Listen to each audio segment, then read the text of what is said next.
PETG has now been in 32 days. I'll give it a quick check, but I'm sure it will be fine.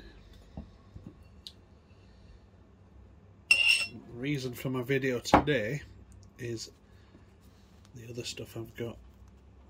But yeah, it's just nothing changed. Brilliant.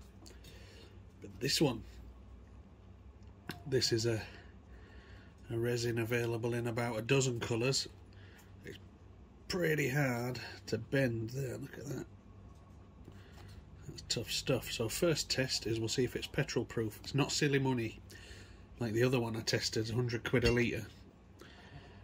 This is not, this is only something like 40 quid a litre. Anyway, let's see if it's any good.